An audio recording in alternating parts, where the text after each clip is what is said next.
अस्सलामुअलैकुम नाजरीन। अज का जिहड़ा मेरा व्लॉग है वो है सौंफ। मैं एक खुद ही सौंफ ला रहा। अज तारीख हो गई है 17 जनवरी 2025।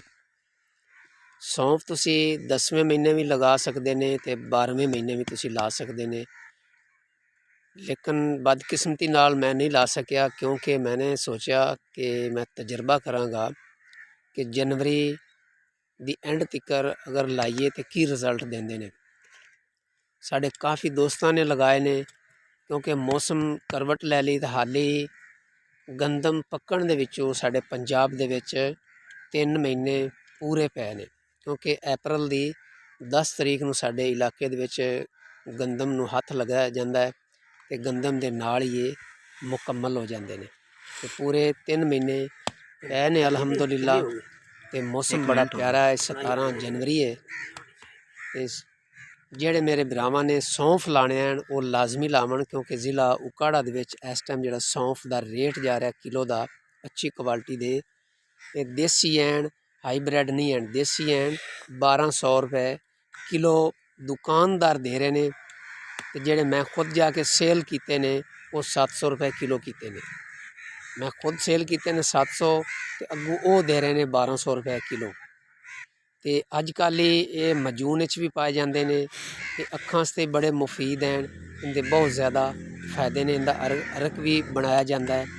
लिहाजा जेड़े मेरे दोस्तों ने सौंफ लाने ने वो ज़रूर लावन। इनका टाइम हाली मौजूद है और जेड़े मर्जी इलाके तुसी ला लो, कोई परेशानी वाली गल नहीं है, बिल्कुल परेशानी वाली गल नहीं है। तुसी सौंफ ला सकते हैं। इनका अच्छा खासा रेट है और अच्छी खासी इनकी औसत है। 2 फुट इनका फासला होना चाहिए। एक पौधे तो दूसरे पौधे का जोड़ा फासला है 2 फुट लाजमी रखा जाए, क्योंकि जो बड़ा हो के ये जितना ज़्यादा खिलरेगा उन्ने ज़्यादा इन फुल लगते हैं।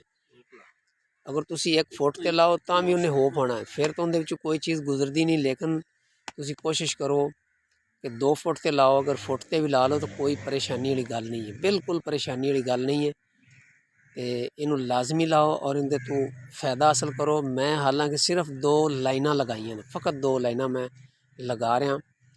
तो बहुत ज़्यादा फ़ायदा है। जेडे मेरे दोस्तों ने लाए ने, मैं उधर नहीं गया, मैं खुद जो तजर्बा कर रहा मैं वही दिखा रहा हूँ। जो 10 दिन तो बाद दोबारा वीडियो बनावांगा 25 जनवरी जो ये उगणगे, और उस तो बाद जो मुकम्मल ऊपर आ जाएंगे तो फिर एक वीडियो बनावांगा मैं।